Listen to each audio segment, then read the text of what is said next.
ನನ್ನ ಕಳಕಳಿ ಇಷ್ಟೇ, ಸಾರಿಗೆ ಸಂಸ್ಥೆಯಲ್ಲಿ ಇಂದಿನ ಸರ್ಕಾರನೂ ಸೇರಿ ಸಾರಿಗೆ ಸಂಸ್ಥೆಯ ವಾಹನಗಳನ್ನು ಗುಜರಿಗೆ ಹಾಕುವಂಥ ವಾಹನಗಳನ್ನು ಸಹ ರಸ್ತೆ ಮೇಲೆ ಓಡಾಡಲಿಕ್ಕೆ ಬಿಟ್ಟು ಅದಕ್ಕೆ ರೀಪ್ಲೇಸ್ಮೆಂಟ್ ಆಗಿ ಹೊಸ ವಾಹನಗಳನ್ನು ನೀವು ಹಾಕಲಿಲ್ಲ ಅನ್ನೋದು ಕೇಳಿದ್ದೆ. ಅದಕ್ಕೆಲ್ಲ ಡೀಟೇಲ್ ಉತ್ತರ ಕೊಟ್ಟಿದ್ದಾರೆ. ಅದಕ್ಕೆ ಎಷ್ಟೆಷ್ಟು ಕಿಲೋಮೀಟ್ರ್ ಫಿಕ್ಸ್ ಮಾಡಿದರು, ಏಜ್ ಎಷ್ಟು ಫಿಕ್ಸ್ ಮಾಡಿದರು ಅನ್ನೋದನ್ನು ಸಹ ಮಂತ್ರಿಗಳು ನಮಗೆ ಮಾಹಿತಿ ಕೊಟ್ಟಿದ್ದಾರೆ. ಇದಕ್ಕೆ ಸಂಬಂಧಿಸಿದಾಗೆ ಇದರಲ್ಲೇ ನಮ್ಮ ಸಾರಿಗೆ ಸಂಸ್ಥೆಯ ಚೀಫ್ ಮೆಕ್ಯಾನಿಕಲ್ ಇಂಜಿನಿಯರ್ ಅವರು ಒಂದು ಸರ್ಕ್ಯುಲರ್ನ ನಮಗೆ ಕೊಟ್ಟಿದ್ದಾರೆ. ಆ ಸರ್ಕ್ಯುಲರಲ್ಲಿ ಪ್ಯಾರಾದಲ್ಲಿ ನಿಗಮ ಒಟ್ಟು 7,540 ಸಾಮಾನ್ಯ ವಾಹನಗಳಿದ್ದು ನಿರುಕ್ತಿಗೊಳಿಸಲು 9 ಲಕ್ಷ ಕಿಲೋಮೀಟರು, 4,327 ವಾಹನಗಳು ಅಂದರೆ 57% ವಾಹನಗಳನ್ನ 9 ಲಕ್ಷ ಕಿಲೋಮೀಟ್ರ್ಗಿಂತಲೂ ಹೆಚ್ಚಿಗೆ ಓಡಿದ್ದಾವೆ. ಮತ್ತು 14 ಲಕ್ಷಕ್ಕಿಂತ ಹೆಚ್ಚು ಕಿಲೋಮೀಟರ್ ಕ್ರಮಿಸಿರುವ 968 ವಾಹನಗಳು ಇನ್ನೂ ರಸ್ತೆಯಾಗಿದ್ದಾವೆ ಅಂತ ಹೇಳಿದ್ದಾರೆ. ಅದಲ್ಲದೆ ಈ ವೋಲ್ವೋ ವಾಹನಗಳಲ್ಲಿ 380 ವಾಹನಗಳು ನಿರುಪಯುಕ್ತಗೊಳಿಸಲು ನಿಗದಿಪಡಿಸಿರುವ 13 ಲಕ್ಷ ಕಿಲೋಮೀಟರ್ ಮೇಲೆ ಓಡಿದ್ದಾವೆ. 174 ವಾಹನಗಳು 46.4%, 14 ಲಕ್ಷಕ್ಕಿಂತೂ ಮಿಗಿಲಾಗಿ ಓಡಿದ್ದಾವೆ ಅಂಥೇಳಿ 23/9/2023ರಲ್ಲಿ ಹೊರಡಿಸಿರೋಂಥ ಸುತ್ತೋಲೆಯಲ್ಲಿ ಕೊಟ್ಟಿದ್ದಾರೆ. ನನ್ನ ಒಂದು ಕನ್ಸರ್ನ್ ಇಷ್ಟೇ, ಯಾಕಂದರೆ ಇವತ್ತು ಎಲ್ಲ ಭಾಗದಲ್ಲೂ ಕೂಡ ವಾಯು ಮಾಲಿನ್ಯ ವಿಪರೀತವಾಗಿ ಬೆಳೆದಿರೋದು ಮತ್ತು ವಾಹನಗಳು ರಸ್ತೆ ಮೇಲೆ ತಿರುಗೋದ್ರಿಂದ ವಾಹನಗಳು ಸುಸ್ತಿಯಲ್ಲಿ ಇರೋವಂಥ ವಾಹನಗಳು ಓಡಿಸ್ಬೇಕು. ಓಡಿಸಿದಾಗ ಜನರಿಗೂ ಸಹ ಏನು ಅಪಾಯ ಆಗೋದಿಲ್ಲ, ಮಾಲಿನ್ಯ ಕೂಡ ಆಗೋದಿಲ್ಲ ಅನ್ನೋ ಒಂದೇ ವಿಚಾರಕ್ಕೆ ನಾನು ಸಾರಿಗೆ ಮಂತ್ರಿಗಳಿಗೆ ಪ್ರಶ್ನೆಯನ್ನು ಕೇಳ್ತಿದ್ದೀನಿ. ಈಗ ಸಾರಿಗೆ ಮಂತ್ರಿಗಳ ನಾನು ಈಗಾಗಲೇ ಚರ್ಚೆ ಸಹ ಮಾಡಿದ್ದೇನೆ ಈಗಾಗಲೇ. ಯಾಕಂದರೆ ಕಳೆದ 2.5 ವರ್ಷದಲ್ಲಿ ಅವ್ರು ಸಾಕಷ್ಟು ಹೊಸ ವಾಹನಗಳನ್ನು ಹಾಕಿದ್ದಾರೆ, ರಸ್ತೆ ಮೇಲೆ ಓಡಾಡ್ತಿದ್ದಾವೆ ಇನ್ನೂ ಸಹ. ಯಾಕಂದರೆ ಕಳೆದ 7-8 ವರ್ಷದಲ್ಲಿ ಅವ್ರು ಯಾವುದೇ ಹೊಸ ರೂಟ್ನ ಆಗ್ತಾ ಇಲ್ಲ. ಯಾಕಂದರೆ ಅವ್ರ ಹತ್ರ ಸಫಿಷಿಯೆಂಟ್ ವಾಹನಗಳಿಲ್ಲ. ಈಗಾಗಲೇ 9 ಲಕ್ಷ 11 ಲಕ್ಷ ಓಡಿರೋ ವಾಹನಗಳನ್ನು ರೀಪ್ಲೇಸ್ಮೆಂಟ್ ಮಾಡಿದ್ದಾರೆ. ಅಂದರೆ ಸುಮಾರು 3,791 ವಾಹನಗಳನ್ನು ನಾವು ರೀಪ್ಲೇಸ್ ಮಾಡಿದ್ದೀವಿ ಅಂತ ಹೇಳ್ತಾರೆ. ಅದಕ್ಕೆ ತಕ್ಕ ಹಾಗೆ ಅವರು ಹೊಸ ವಾಹನಗಳನ್ನು ಆಡ್ ಮಾಡಿರೋದಿಲ್ಲ. ಅದಲ್ಲದೆ ಈಗ ಏನು ಸರ್ಕಾರ ಗ್ಯಾರಂಟಿ ಶಕ್ತಿ ಯೋಜನೆಯನ್ನು ಜಾರಿಗೊಳಿಸಿದ ಮೇಲೆ ವಾಹನದಲ್ಲಿ ಓಡಾಡುವಂಥವ್ರ ಜನ ಜಾಸ್ತಿ ಆಗಿದ್ದಾರೆ.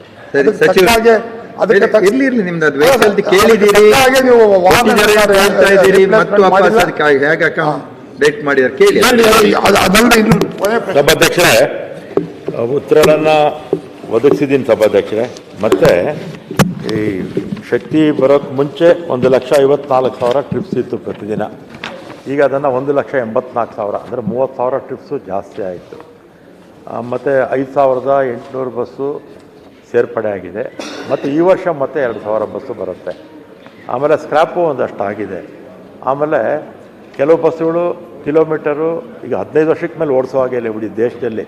ಇಲ್ಲಾಂದರೆ ಸೆಂಟ್ರಲ್ದ ಪೋರ್ಟಲ್ಲಿ ಅದು ಇದೇ ಆಗೋದಿಲ್ಲ, ಅದು ನಮ್ಮ ಎಫ್ ಸಿನೇ ಆಗೋದಿಲ್ಲ. ಸುಮಾರು ಹತ್ತಿರ 1,500-2,000 ಬಸ್ಸಷ್ಟು ರೀಫರ್ಬಿಷ್ಮೆಂಟ್ ಅಂತ ಪ್ರಾರಂಭ ಮಾಡಿದ್ರು. ರೀಫರ್ಬಿಷ್ಮೆಂಟ್ ಅಂದರೆ ಏನಂದರೆ ಇಂಜಿನ್ನು ರೀಬೋರ್ ಮಾಡಿಸ್ತಾರೆ, ಆಮೇಲೆ ಚಾಸಿ ಇರುತ್ತೆ.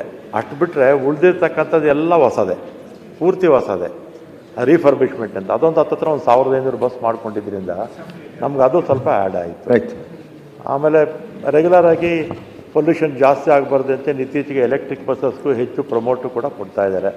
ನಮ್ಮಲ್ಲೂ ಕೂಡ ಸುಮಾರು 1,700 ಬಸ್ಸಸ್ಸು ಎಲೆಕ್ಟ್ರಿಕಲ್ ಬಸ್ಸಸ್ ಇದೆ. ಬೇರೆ ಪ್ರೈವೇಟವರು ಕೂಡ ಕಾರುಗಳು, ಸ್ಕೂಟ್ರು, ಆಟೋ ಪ್ರತಿಯೊಂದು ಕೂಡ ಎಲೆಕ್ಟ್ರಿಕ್ ಬಸ್ಸಸ್ ಬರ್ತಾ ಇರೋದ್ರಿಂದ ಪೊಲ್ಯೂಷನ್ ಮಟ್ಟ ಕೂಡ ಬೆಂಗಳೂರಲ್ಲಿ ಕಡಿಮೆ ಆಗಿದೆ. ಇನ್ನೊಂದು 10-15 ವರ್ಷದಲ್ಲಿ ಇಡೀ ದೇಶದಲ್ಲೆಲ್ಲ ಪ್ರಪಂಚದಲ್ಲೇ ಎಲೆಕ್ಟ್ರಿಕ್ ವಾಹನಗಳು ಅಥವಾ ಇನ್ನೂ ಮುಂದಕ್ಕೆ ಹೋಗಿ ಹೈಡ್ರೋಗಿಡ್ರು ಬರ್ಬೋದು.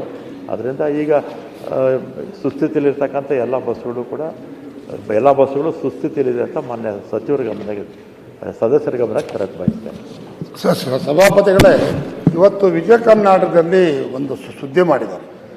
ಶಕ್ತಿ ಗೆಲುವಿನಲ್ಲಿ ರಾಜ್ಯ ಸಾರಿಗೆ ವ್ಯವಸ್ಥೆಗೆ ನಿಶಕ್ತಿ ಅಂಥೇಳಿ ಸುದ್ದಿ ಮಾಡಿದ್ದಾರೆ. ಇದರಲ್ಲಿ ನಿಮ್ಮ NWKSRTC ಅಧ್ಯಕ್ಷರ ಹೇಳಿಕೆ, ಬಸ್ಗಳ ಸಮಸ್ಯೆ ಬಗ್ಗೆ ನಮಗೂ ನೋವಿದೆ. ವಾಯು ರಸ್ತೆ ಸಾರಿಗೆ ಸಂಸ್ಥೆಯಲ್ಲಿ 5,000 ಬಸ್ಗಳಲ್ಲಿ 4,000 ಬಸ್ಗಳು ಹಳೆಯದಾಗಿವೆ.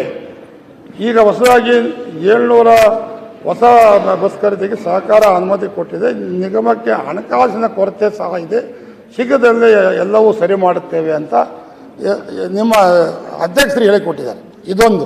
ಇದಲ್ಲದೆ ಸಭಾಪತಿಗಳೇ, ಒಟ್ಟಾರೆಯಾಗಿ ನಮ್ಮ ಕರ್ನಾಟಕ ರಾಜ್ಯದಲ್ಲಿ ಈಗ ಅದು ಸಹ ಸುದ್ದಿ ಬಂದಿದೆ. ರಾಜ್ಯದ 1.4 ಕೋಟಿ ವಾಹನ ಗುಜರಿಗೆ ಹಾಕೋದಕ್ಕೆ ಅರ್ಹವಾಗಿದೆ ಅಂತ. ಇದರಲ್ಲಿ 37,45,339 ಬಸ್ಸುಗಳು, ಆ ವಾಹನಗಳು ಬೆಂಗಳೂರಲ್ಲೇ ಕೂಡ ಗುಜರಿಗೆ ಹಾಕೋದಕ್ಕೆ ಅರ್ಹತೆ ಆಗಿರುವಂಥ ವಾಹನಗಳು ಬೆಂಗಳೂರಲ್ಲೇ ಇದ್ದಾವೆ ಅನ್ನೋದು ಈ ಪತ್ರಿಕೆಯಲ್ಲಿ ಮಾಹಿತಿ ಕೊಟ್ಟಿದ್ದಾರೆ. ನಾನು ಆನ್ಲೈನಲ್ಲಿ ಸಹ ಮಾಹಿತಿ ತಗೊಂಡಿದ್ದೇನೆ. ಇದಲ್ಲದೆ ಕರ್ನಾಟಕ ರಾಜ್ಯದಲ್ಲಿ 1,04,62,874 ವಾಹನಗಳು ಅವಧಿ ಮೀರಿದ್ದಾವೆ. ಅದಕ್ಕೆ ಅವ್ರು ಏನು ಮಾಹಿತಿ ಕೊಟ್ಟಿದ್ದಾರೆ, ಪ್ರತಿ 3 ವೆಹಿಕಲಲ್ಲಿ 1 ವೆಹಿಕಲ್ ಇವತ್ತಿನ ದಿವಸ ಗುಜರಿಗೆ ಹಾಕುವಂಥ ವೆಹಿಕಲ್ಸು ನಮ್ಮ ಕರ್ನಾಟಕದಲ್ಲಿ ಇದ್ದಾವೆ. ಅಂದರೆ ನಮ್ಮ ಸಾರಿಗೆ ಇಲಾಖೆ, ಪೊಲೀಸ್ ಇಲಾಖೆ ಈ ನಿಟ್ಟಿನಲ್ಲಿ ಕ್ರಮ ತಗೊಂಡು ಏನು ಗುಜರಿ ವೆಹಿಕಲ್ ಇವತ್ತು ನಂಬರ್ ಆಫ್ ವೆಹಿಕಲ್ ಜಾಸ್ತಿ ಆಗ್ತಿದೆ. ಅದಕ್ಕೆ ನಾನು ಸಾರಿಗೆ ಮಂತ್ರಿಗಳಲ್ಲೂ ಮತ್ತೆ ನಮ್ಮ ಗೃಹ ಮಂತ್ರಿಗಳಲ್ಲಿ ಇಲ್ಲ. ಯಾಕಂದ್ರೆ ಈಗ ಸಾರಿಗೆ ಬಗ್ಗೆ ಕೇಳಿದಿರಿ, ಅರ್ಧ ನಿಮಿಷ ಇದು ಪ್ರಶ್ನೆ ಮಾಡ್ಕೊಳ್ಳಿ ಗೋವಿಂದರಾಜ್ ಅವರೇ. ಪ್ರಶ್ನೆಗಳಿಗೆ ಉತ್ತರ ನಾನು ಉತ್ತರ ಅವ್ರು ಕೊಡ್ಲಿ, ಅವ್ರು ಕೊಡ್ತಾರೆ. ನಾನು ಒತ್ತಾಯ ಗೃಹ ಮಂತ್ರಿ ಮತ್ತು ಸಾರಿಗೆ ಮಂತ್ರಿಗಳಲ್ಲಿ ಏನು ಇವತ್ತಿನ ದಿವಸ ಇದು ಆಯುಷ್ ಮೀರಿದಂಥ ವೆಹಿಕಲ್ಸು 1,38,00,000 ವೆಹಿಕಲ್ಸ್ ಇದ್ದಾವೆ. ಅದನ್ನು ಅತಿ ಶೀಘ್ರದಲ್ಲೇ ನೀವೆಲ್ಲ ಗುಜರಿಗೆ ಹಾಕುವಂಥ ವ್ಯವಸ್ಥೆ ನೀವು ಮಾಡಿದ್ದಾದರೆ ನಂಬರ್ ಆಫ್ ವೆಹಿಕಲ್ಸು ಕಡಿಮೆ ಆಗ್ತವೆ.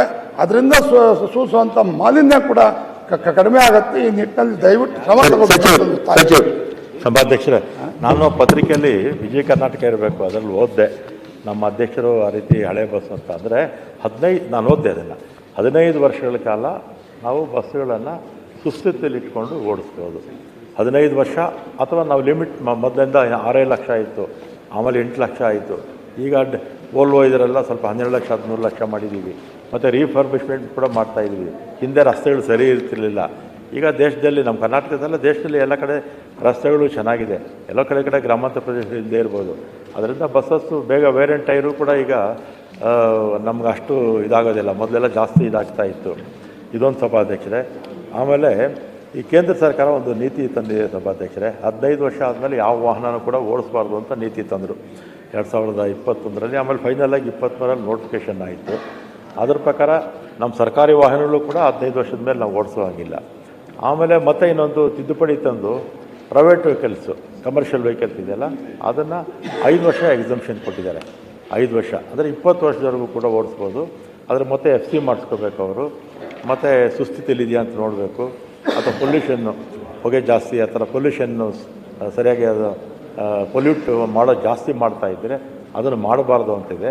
ಆ ಥರದ ಅವಕಾಶನೂ ಮಾಡಿಕೊಟ್ಟಿದ್ದಾರೆ. ಒಟ್ಟಲ್ಲಿ 15 ವರ್ಷ ಆಗಿರ್ತಕ್ಕಂಥ ವೆಹಿಕಲ್ಸು ಇದೆ. ಅದನ್ನು ನಮ್ಮ ಇಲಾಖೆಯಲ್ಲಿ ನಮ್ಮಲ್ಲಿ ಇರೋದೇ 275 ಜನ ಸಿಬ್ಬಂದಿ. ನಾನು ನಮ್ಮ ಗೃಹ ಮಂತ್ರಿಗಳಿಗೆ ಕೇಳಿಕೊಂಡು ಯಾವ್ಯಾವುದು 15 ವರ್ಷ ಆಗಿದೆ ಆ ವಾಹನಗಳನ್ನು ಜಪ್ತಿ ಮಾಡೋ ಕೆಲಸಕ್ಕೆ ಮಾಡಿ ಅಂತ ನಾನು ಹೇಳ್ತೀನಿ ಬಗ್ಗೆ. ಸರಿ, ಸಾಕು. ಸರ್ಕಾರಿ ವಾಹನಗಳೇ 4,000 ವಾಹನ ಇದೆ ಅಂತ ಇರೋದು ಮಾಹಿತಿ. ಸರ್ಕಾರಿ ವಾಹನಗಳಂದರೆ ಬೇರೆ ಬೇರೆ ಡಿಪಾರ್ಟ್ಮೆಂಟಲ್ಲಿ ಇರುವಂಥ ವಾಹನಗಳು 4,000 ವಾಹನಗಳಿಗೆ ಅವಧಿ ಮೀರಿ ನೀವು ಓಡಿಸ್ತಿದ್ದೀರಾ ಅನ್ನೋದು ಮಾಹಿತಿ ಇದೆ. ಅದನ್ನಾರು ನೀವು ಕ್ರಮ ತಗೋಬೋದಲ್ಲ. ಈಗ ಹೇಳಿ ಸಭಾಧ್ಯಕ್ಷರೇ, ಅದನ್ನು ತಮಿಳ್ನಾಡವರು ಎಕ್ಸಂಪ್ಷನ್ ಕೇಳಿದ್ರು, ಅವರು ಕೊಟ್ಟಿದ್ದಾರೆ ಅಂತ ಮಾಹಿತಿ. ನಮ್ಮ ಸೆಕ್ರೆಟರಿ ಹೇಳಿದೆ, ನಾವು ಕೂಡ 1 ವರ್ಷಕ್ಕೆ ಹೆಚ್ಚಾಗಿ ನಮ್ಗೆ ಅವಕಾಶ ಕೊಡಬೇಕು ಅಂತ ಪತ್ರ ಬರೆದಿದ್ದೀವಿ ಸಭಾಧ್ಯಕ್ಷರೇ. ಸರ್ಕಾರಿ ವಾಹನಗಳು ಫಾರ್ ಎಕ್ಸಾಂಪಲ್ ಫೈರ್ದು ಚೆನ್ನಾಗೇ ಇರುತ್ತೆ, ಉಪಯೋಗನೇ ಆಗಿರೋದಿಲ್ಲ. ಕೆಲವು ಬೇರೆ ಜೀಪುಗಳು, ಕಾರುಗಳು ಹಳೇದಾಗಿರುತ್ತೆ. ಅದನ್ನು ಕೆಲವಕ್ಕೆ ಎಕ್ಸಂಪ್ಷನ್ ಕೊಡಿ ಅಂತ ಕೇಳಿದ್ದೀವಿ. ನೋಡೋಣ ಏನು ಮಾಡ್ತಾರೆ ಕೇಂದ್ರ ಸರ್ಕಾರ. ಸುಶೀಲ್ ನಮೋಶಿ. ಮೊನ್ನೆ ಅಧ್ಯಕ್ಷರೇ, ಅದು ಹಿಂದುಳಿದ ವರ್ಗಗಳ ಇದಕ್ಕೆ ಅದು ಟ್ರಾನ್ಸ್ಫರ್ ಆಗಿದೆ. ಅಧ್ಯಕ್ಷರೇ, ಕಳೆದ ಬಾರಿ ಕಂದಾಯ ಇಲಾಖೆಯಿಂದನೇ ಉತ್ತರ ಸಿಕ್ಕಿತ್ತು ನಾನು 0ವರೆಗೆ. ಈಗ ಮತ್ತದು ಹಿಂದುಳಿದ ವರ್ಗಕ್ಕೆ ಯಾಕೆ ವರ್ಗಾವಣೆ ಮಾಡಿದ್ದಾರೆ ನಂಗೆ ಗೊತ್ತಾಗ್ತಾ ಇಲ್ಲ. ಹಿಂದುಳಿದ ವರ್ಗ ಕಲ್ಯಾಣ ಹಾಗೂ ಕನ್ನಡ ಮತ್ತು ಸಂಸ್ಕೃತಿ ಇಲಾಖೆಗೆ ಹೋಗಿದೆ. ಹಾಗಾಗಿ ಆ ಸಚಿವರಿಲ್ಲ ನಿಮ್ಮದು ಸರ್. ಹಾಗಿದ್ರೆ ದಯವಿಟ್ಟು ಫ್ರೈಡೇ ಹಾಕೊಳ್ಳಿ ಸರ್. ನೋಡೋಣ, ಆಯ್ತು. ಫ್ರೈಡೇ ಇದೆ ಸರ್, ಫ್ರೈಡೇ ಹಾಕೊಂಡ್ಬಿಡಿ. ಆಯ್ತು. ಉತ್ತರ ಸರ್, ಉತ್ತರ ಕೂಡ ಬಂದಿದೆ. ಆದ್ರೆ ಕಂದಾಯ ಸಚಿವರ ಬದಲಾಗಿ ಹಿಂದುಳಿದ ವರ್ಗದ ಸಚಿವರು ಉತ್ತರ ಕೊಡ್ತಾರೆ ಅಂತ ಹೇಳಿದ್ದಾರೆ. ಆಯ್ತು, ಫ್ರೈಡೇ ನೋಡಿ, ಫ್ರೈಡೇ ಹಾಕೊಂಡ್ಬಿಡಿ. ನೋಡೋಣ. ಅದು ಇದು. ಓಕೆ. Yes sir. ಚುಕ್ಕೆ ಗುರುತಿನ ಪ್ರಶ್ನೆ 1202 ಮಾನ್ಯ ಸಾರಿಗೆ ಮತ್ತು ಮುಜರಾಯಿ ಸಚಿವರಿಗೆ ಕೇಳಿದೆ. ಸಭಾಧ್ಯಕ್ಷರ ಉತ್ತರವನ್ನು ಒದಗಿಸಲಾಗಿದೆ. ಸಭಾಪತಿಗಳೇ, ಈ ಪ್ರಶ್ನೆ ಕೇಳಿರ್ತಕ್ಕಂಥದ್ದು ವಿದ್ಯುತ್ ಚಾಲಿತ ಬಸ್ಸುಗಳ ಬಗ್ಗೆ ನಾನು ಕೇಳಿದೆ. ಒಂದು, ಆ ಬಸ್ಸುಗಳಿಗೆ ಪರ್ಮಿಟ್ ಕಡ್ಡಾಯವೇ ಅಂತ ಕೇಳಿದೆ. ಪರ್ಮಿಟ್ ಕಡ್ಡಾಯ ಅಂತ ಹೇಳಿದ್ದಾರೆ. ಪರ್ಮಿಟ್ ಅಂತ ಹೇಳಿದರೆ ಅವರಿಗೆ ಶುಲ್ಕ ರಹಿತವಾಗಿ ಕೊಡಬೇಕು ಅಂತ ಹೇಳಿದ್ದಾರೆ ಅಂತ. ಇದುವರೆಗೆ ಹೇಗೆ ನಡೀತಾ ಇತ್ತು ಅಂದರೆ, ಒಂದು ಎಲೆಕ್ಟ್ರಿಕ್ ಬಸ್ ಬಂದರೆ ಅದು ಎಲ್ಲಿ ಬೇಕಾದರೆ ಹೋಗ್ಬೋದು, ಅದಕ್ಕೆ ಪರ್ಮಿಟ್ ಇಲ್ಲ. ಬೇರೆ ಬಸ್ಸುಗಳಿಗೆ ಅದು ಮುಂದೆ ನಿಲ್ಲುವುದು, ಹಿಂದೆ ನಿಲ್ಲುವುದು, ಇದೆಲ್ಲ ಆಗ್ತಾ ಇತ್ತು. ಇದು ಆ ರೀತಿ ಹೇಳಿದ್ದಾರೆ. ನನ್ನ ಎರಡನೇ ಪ್ರಶ್ನೆ ಇದ್ದದ್ದು, ಕೇಂದ್ರ ಸರ್ಕಾರದಿಂದ ಏನು ವಿನಾಯಿತಿಗಳಿದೆ ಅಂತ ಕೇಳಿದ್ದಕ್ಕೆ 25 ಲಕ್ಷವರೆಗಿನ ಬಸ್ಸುಗಳಿಗೆ ಮೇಲಿನ ಬಸ್ಸುಗಳಿಗೆ 10% ಅದಕ್ಕೆ ಚಾರ್ಜ್ ತಗೊಂಡು ಕೊಡಲಿಕ್ಕಿದೆ, ಮತ್ತು ಉಳಿದ ಮೋಟರ್ ಸೈಕಲು ಇದಕ್ಕೆಲ್ಲ ಉಚಿತವಾಗಿದೆ ಅಂತ ಕೇಳಿದ್ದೇನೆ. ಇನ್ನು ನನ್ನ ಮುಖ್ಯ ಪ್ರಶ್ನೆ ಇದ್ದದ್ದು, ವಿದ್ಯುತ್ ಚಾಲಿತ ಬಸ್ಸುಗಳಿಂದ ಇಲಾಖೆಗೆ ಲಾಭ ಇದೆಯೇ ಅಂತ ಕೇಳಿದ್ದೇನೆ. ಇದು ನೇರವಾದ ಪ್ರಶ್ನೆ ಇದೆ, ಆದರೆ ಇದಕ್ಕೆ ಉತ್ತರನೇ ಕೊಡುವುದಿಲ್ಲ. ಅದನ್ನು ಜಾರಿಸಿಕೊಂಡು ಹೋಗ್ತಾರೆ. ಲಾಭ ಇದೆ ಅಂತ ಕೇಳಿದರೆ, ವಿದ್ಯುತ್ ಚಾಲಿತ ಬಸ್ಸುಗಳು ಪರಿಸರಕ್ಕೆ ಸ್ನೇಹಿಯಾಗಿರುವುದರಿಂದ ನಗರದಲ್ಲಿ ವಾಯುಮಾಲಿನ್ಯ ನಿಯಂತ್ರಣಕ್ಕೆ ಸಹಕಾರಿಯಾಗ್ತದೆ, 1957 ಬಸ್ಸುಗಳು ನೋಂದಾವಣಿಗೆ ಆಗ್ತದೆ ಅಂತ ಹೇಳ್ತಾರೆ. ಮತ್ತೆ ಫರ್ದರ್ ಹೋಗಿ ಹೇಳ್ತಾರೆ, ಈ ಬಸ್ಸುಗಳಿಂದ ಒಳ್ಳೆಯ ಪರ್ಫಾರ್ಮೆನ್ಸ್ ಇಲ್ಲ, ಇದು ಟ್ರಿಪ್ಗಳು ಕಟ್ ಆಗ್ತವೆ, ಈ ರೀತಿ ಹೇಳಿದ್ದಾರೆ. ನನ್ನ ಪ್ರಶ್ನೆ ಇರೋದು, ನಾವೀಗ ಈ ಬೇರೆ ಬಸ್ಗಳ ಎತ್ತನೆಲ್ ಮತ್ತು ಇದೆಲ್ಲ ಬಸ್ಗಳನ್ನು ಬಿಟ್ಟು ಎಲೆಕ್ಟ್ರಿಕ್ ಬಸ್ಗಳನ್ನು ಮಾಡಬೇಕು, ಬ್ಯಾಟ್ರಿ ಚಾಲಿತ ಬಸ್ಗಳನ್ನು ಓಡಿಸಬೇಕು ಅಂತ ಹೇಳುವಂಥದ್ದು ಈಗ ಹೊಸ ಒಂದು ನಮ್ಮ ಒಂದು ಹೊಸ ವಿಚಾರಕ್ಕೆ ಬಂದಿದ್ದೇವೆ. ಹಾಗಾಗಿ ಇದು ಲಾಭ ಇದೆಯೇ ಲಾಭ ಇಲ್ಲ ಅಂತ ಹೇಳುವುದನ್ನು ಇಷ್ಟು ಸಮಯ ಬಸ್ಸು ಓಡಾಟ ಮಾಡಿದ ನಿಮಗೆ ಇನ್ನೂ ಈ ಇಲಾಖೆಗೆ ಲಾಭ ಇದೆ ಲಾಭ ಇಲ್ಲ ಅಂತ ಗೊತ್ತಾಗುವುದಿಲ್ಲ ಅಂತ ಆದರೆ ಇದು ವ್ಯವಸ್ಥೆ ಬೇಕಾ ಬೇಡ ಅಂತ ಹೇಳೋದ್ರ ಬಗ್ಗೆ ನಮಗೆ ಅನುಮಾನ ಇದೆ. ಮತ್ತು ಬಸ್ಸುಗಳನ್ನು KSRTCಯಲ್ಲಿ 1957 ಬಸ್ಸುಗಳನ್ನು ಓಡಿಸ್ತೇವೆ. ಮಂಗಳೂರಿಗೆ ಒಂದೇ ಒಂದು ಬಸ್ ಕೊಟ್ಟಿಲ್ಲ ಅಂತ ಹೇಳೋದು ನನ್ನ ಬೇಡಿಕೆ ಇದೆ. ಮತ್ತು ನೀವು ಹೇಳಿದ್ರಿ 100 ಬಸ್ಸುಗಳು ಮತ್ತೆ GCC ಬರ್ತದೆ, ಗ್ರಾಸ್ ಕಾಸ್ಟ್ ಕಾಂಟ್ರಾಕ್ಟಲ್ಲಿ ಬರ್ತದೆ, ಆವಾಗ ಕೊಡ್ತೇನೆ. ಆವಾಗ ಕೊಡೋದಕ್ಕೂ ನಿಮ್ಮ ಹತ್ರ ಸಿದ್ಧತೆಗಳಿಲ್ಲ. ನಾನು ಮತ್ತೆ ಕೇಳಿದ್ದೆ, ಆ ಬಸ್ಸುಗಳು ಕೊಟ್ಟರೆ ಅದಕ್ಕೆ ಚಾರ್ಜ್ ಮಾಡುವಂಥ ಸೆಂಟರ್ಗಳು ಮಂಗಳೂರಲ್ಲಿ ಮಾಡಿದ್ದೀರಾ ಅಂತ. ಮಂಗಳೂರಿನಲ್ಲಿ ನಿಗಮ ವಿದ್ಯುತ್ ಚಾಲಿತ ಬಸ್ಸುಗಳ ನಿರ್ವಹಣೆ ಮಾಡುವ ಸಲುವಾಗಿ ಮಂಗಳೂರಿನ ಕುಂಟಿಗಾನದಲ್ಲಿ ಮತ್ತು ಮುಡುಪಿನಲ್ಲಿ ಬಾಳೆಪುಣಿಯಲ್ಲಿ ಈ ಘಟಕಗಳನ್ನು ನಿರ್ಮಿಸುವ ಬಗ್ಗೆ ಅನುಮೋದನೆ ಪಡೆಯಲು ಪ್ರಸ್ತಾವನೆಯನ್ನು ಕೇಂದ್ರ ಸರ್ಕಾರಕ್ಕೆ ಸಲ್ಲಿಸಲಾಗಿದೆ, ಅನುಮೋದನೆ ನಿರೀಕ್ಷಿಸಲಾಗಿದೆ. ಈಗ ಬಸ್ಸುಗಳು ಮೊದಲು ಬರುವುದಾ ಅಥವಾ ಚಾರ್ಜ್ ಮಾಡುವಂಥ ಸೆಂಟರ್ ಮೊದಲು ಬರುವುದಾ, ಇದರ ಬಗ್ಗೆ ನನಗೆ ಸಚಿವರಿಂದ ನಾನು ಉತ್ತರವನ್ನು ಬಯಸ್ತೇನೆ. ಸಚಿವರು ಸಭಾಧ್ಯಕ್ಷರೇ, ಇದು ಬೇಕಾಗಿರಲಿಲ್ಲ, ಆದರೆ ಲೆಕ್ಕ ಸಿಗ್ತಿರಲಿಲ್ಲ. ಅದಕ್ಕೆ ನಾವು ಪರ್ಮಿಟ್ ತಗೋಬೇಕು ಅಂತ ಹೇಳಿದ್ದೀವಿ, ಫ್ರೀ ಮಾಡಿದ್ದೀವಿ, ಫೀಸ್ ಏನೂ ತಗೊಳ್ಳೋದಿಲ್ಲ. ಒಂದು. ಎರಡನೇದಾಗಿ ಈ ಎಲೆಕ್ಟ್ರಿಕ್ ಬಸ್ಸಸ್ಸಿಂದ ನಮಗೆ ವಾಯು ಮಾಲಿನ್ಯ ಕಡಿಮೆ ಆಗ್ತಾ ಇದೆ. ನಾವು ಓಡಿಸುವಂಥ ಬಸ್ಸುಗಳೇ ಅಂತಲ್ಲ, ಇವನ್ ಪ್ರೈವೇಟ್ ಆಪ್ರೇಟರ್ಸ್ ಓಡಿಸುವಂಥ ಎಲೆಕ್ಟ್ರಿಕ್ ಬಸ್ ಇರ್ಬೋದು, ಆಟೋ ಇರ್ಬೋದು, ಕಾರ್ ಇರ್ಬೋದು, 2 ವೀಲರ್ ಇರ್ಬೋದು, ಪೊಲ್ಯೂಷನ್ ಕಡಿಮೆ ಆಗ್ತಾ ಇದೆ. ಆ ದೃಷ್ಟಿಯಿಂದ ಕೇಂದ್ರ ಸರ್ಕಾರ ಸಬ್ಸಿಡಿ ಕೊಟ್ಟು ಪ್ರಮೋಟು ಮಾಡ್ತಾ ಇದ್ದಾರೆ. ಆಮೇಲೆ ಮಂಗಳೂರಿಗೂ ಕೂಡ 100 ಬಸ್ಸು ಕೊಟ್ಟಿದ್ದೀವಿ ಸಭಾಧ್ಯಕ್ಷರ, ಕೇಂದ್ರ ಸರ್ಕಾರದ ಅನುದಾನದಲ್ಲಿ ಬಂದಿದೆ. ಆಮೇಲೆ ಅಲ್ಲಿ 4 ಎಕರೆ ಜಾಗ ಐಡೆಂಟಿಫೈ ಮಾಡಿದ್ದಾರೆ. ಕ್ಯಾಬಿನೆಟ್ಗೆ ಸಬ್ಜೆಕ್ಟ್ ಬರ್ತಾ ಇದೆ. ಕ್ಯಾಬಿನೆಟ್ ಸಬ್ಜೆಕ್ಟ್ ಬಂದಮೇಲೆ ಅಲ್ಲೇ ಎಲೆಕ್ಟ್ರಿಕ್ ಬಸ್ಸಸ್ಗೆ ಡಿಪೋ ಆಗುತ್ತೆ, ಅಲ್ಲೇ ಚಾರ್ಜಿಂಗ್ ಸ್ಟೇಷನ್ ಕೂಡ ಅಲ್ಲೇ ಬರುತ್ತೆ ಸಭಾಧ್ಯಕ್ಷರೇ. ಅದೇ ರೀತಿ ಇನ್ನು 8 ನಗರಗಳಿಗೆ ಒಟ್ಟು 750 ಬಸ್ಸು, ಅದು 8 ನಗರಗಳಿಗೆ 100 ಕೆಲವು ಎರಡು ಕಡೆ ಮಾತ್ರ 50 ಕೊಟ್ಟಿದ್ದಾರೆ. ಆದಷ್ಟು ಬೇಗ ಬರುತ್ತೆ ಸಭಾಧ್ಯಕ್ಷರೇ. ನಮ್ಮ ಉತ್ತರ ಕರೆಕ್ಟಾಗಿ ಕೊಟ್ಟಿದ್ದೀನಿ, ಉತ್ತರ ಸರಿಯಾಗಿ ಕೊಟ್ಟಿದ್ದೀನಿ.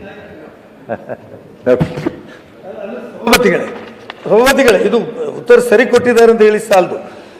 ವಿದ್ಯುತ್ ಚಾಲಿತ ಬಸ್ಸುಗಳಿಂದ ಇಲಾಖೆಗೆ ಲಾಭ ಇದೆಯಾ ಅಂತ ಕೇಳಿದ್ದೇನಲ್ಲ, ಅದಕ್ಕೊಂದು ಉತ್ತರ ಕೊಡಿ. ಮತ್ತೆ ಈ ಬಸ್ಸುಗಳು ಪರ್ಫಾರ್ಮೆನ್ಸ್ ಹೇಗೆ ನಿಮ್ಮ ಪ್ರಕಾರ? ನಾನು ಓದಿ ಹೇಳಿದ್ರೆ ಈ ಬಸ್ಸುಗಳನ್ನು ಯಾರು ತಗೊಳ್ಳುವಾಗಿಲ್ಲ. ಅಕಾರ್ಡಿಂಗ್ ಟು ಯು ಇದು ಯೂಸ್ಲೆಸ್ ಅಂತ ಹೇಳಿದ್ದೀರಿ ನೀವು. ಈ ಬಸ್ಸುಗಳು ಏನೂ ಪ್ರಯೋಜನ ಇಲ್ಲ, ಇದು ಟ್ರಿಪ್ಗಳು ಕಟ್ ಆಗ್ತವೆ, ಈ ಬಸ್ಸಿನಿಂದ ಏನು ನಿರೀಕ್ಷಿತ ಮಟ್ಟದ ಪರ್ಫಾರ್ಮೆನ್ಸ್ ಇಲ್ಲ. ಇಷ್ಟು ಬಸ್ಸುಗಳನ್ನ ನೀವು ಹೇಗೆ ತರಿಸ್ತೀರಿ? 1700 ಬಸ್ಸಸ್ ಇದೆ ಸಭಾಧ್ಯಕ್ಷರೇ. ಅದರಲ್ಲಿ ಒಂದು ಬ್ರೇಕ್ ಡೌನ್ಸು ಜಾಸ್ತಿ ಆಗುತ್ತೆ ಬ್ಯಾಟ್ರಿಯಿಂದ. ಎರಡನೇದಾಗಿ ಟೆಕ್ನಿಕಲ್ ರೀಸನಿಂದ ಇದಾಗುತ್ತೆ. ಸುಮಾರು 1700 ಚಿಲ್ಲರೆ ಬಸ್ಸಸ್ಸು 14,000 ಬ್ರೇಕ್ ಡೌನ್ಸ್ ಆಯಿತು. ಅದೇ ನಮ್ಮಲ್ಲಿರ್ತಕ್ಕಂಥ 5,700 ಬಸ್ಸಿಗೆ 80-90 ಬ್ರೇಕ್ ಡೌನ್ಸು. ಇದನ್ನು ಸನ್ಮಾನ್ಯ ಮಂತ್ರಿಗಳ ಗಮನಕ್ಕೂ ಕುಮಾರಸ್ವಾಮಿ ಅವ್ರ ಗಮನಕ್ಕೂ ಕೂಡ ತಂದಿದ್ದೀನಿ.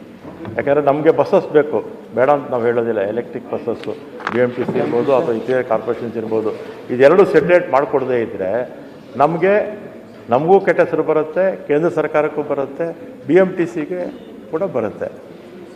BMTCಗೂ ಕೆಟ್ಟ ಹೆಸರು. ಅದನ್ನು ಎರಡೂ ಕೂಡ ಬ್ರೇಕ್ ಡೌನ್ಸ್ನ ನಾವು ಸಾಲ್ವ್ ಮಾಡದೇ ಇದ್ದರೆ ನಮಗೆ ಬಸ್ಸಸ್ಸಿಂದ ಭಾಳ ಕೆಟ್ಟ ಹೆಸರು ಬರುತ್ತೆ. ಅದನ್ನು ಸಚಿವರ ಗಮನಕ್ಕೆ ತಂದಿದ್ದೀನಿ.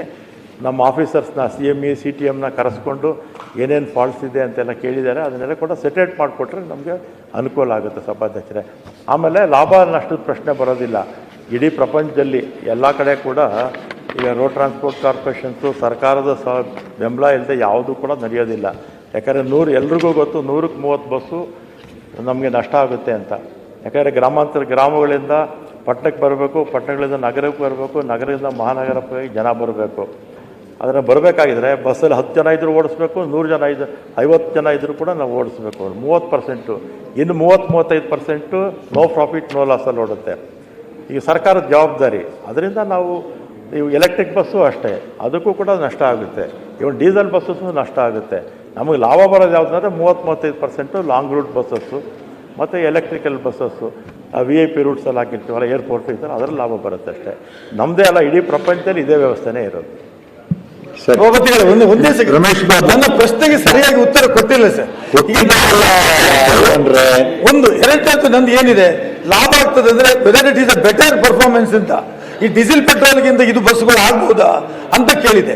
ಮತ್ತೆ ಅವ್ರು ಹೇಳ್ತಾರೆ ಬಸ್ಸುಗಳು ಪ್ರಯೋಜನ ಇಲ್ಲ ಅಂತ ಹೇಳಿದ ಮೇಲೆ ತನಿಖೆ ಮಾಡಿಸಿ ಬಸ್ಸುಗಳು ಹೇಗೆ ತರ್ತೀರಿ? ಪೊಲ್ಯೂಷನ್ ಒಂದು ಕಡಿಮೆ ಆಗುತ್ತೆ, ಆದರೆ ಬ್ರೇಕ್ ಡೌನ್ಸ್ ಜಾಸ್ತಿ ಆಗ್ತಾ ಇದೆ. ತುಂಬಾ ದಪ್ಪ ಇದ್ದೀರಾ, ಅದರಲ್ಲೂ ಯಾವುದೇ ಸೈಡ್ ಎಫೆಕ್ಟ್ ಇಂದ ಸಣ್ಣ ಆಗ್ಬೇಕಾ? ಎಷ್ಟೋ ಜನ ಹೇಳ್ತಾ ಇದ್ರಿ ಸರ್, ನಾನು ಜಿಮ್ಗೆ ಹೋಗ್ತಾ ಇದ್ದೀನಿ ಆದ್ರೂ ಸಣ್ಣ ಆಗ್ತಾ ಇಲ್ಲ ಸರ್, ವರ್ಕೌಟ್ ಮಾಡ್ತಾ ಇದ್ದೀನಿ ಆದ್ರೂ ಸಣ್ಣ ಆಗ್ತಾ ಇಲ್ಲ ಅಂತ ಹೇಳ್ತಾ ಇದ್ರಲ್ಲ. 100% ಯಾವ ಜಿಮ್ಗೂ ಹೋಗ್ದಂಗೆ ವರ್ಕೌಟು ಮಾಡ್ದಂಗೆ ನೀವು ಸಣ್ಣ ಆಗ್ಬೋದು. ಪ್ರತಿದಿನ ಬೆಳಿಗ್ಗೆ ಸಂಜೆ 2 ಟೈಮ್ ನಮ್ಮ ಜೀನಿ ಸ್ಲಿಮ್ನ ಯೂಸ್ ಮಾಡಿ ಯಾವುದೇ ಸೈಡ್ ಎಫೆಕ್ಟ್ ಇಲ್ದಂಗೆ ನೀವು ಸಣ್ಣ ಆಗ್ತೀರಾ. ಯಾಕೆಂದ್ರೆ ಜೀನಿ ಸ್ಲಿಮ್ಮು ಒಂದು ಉತ್ತಮ ಆಹಾರ.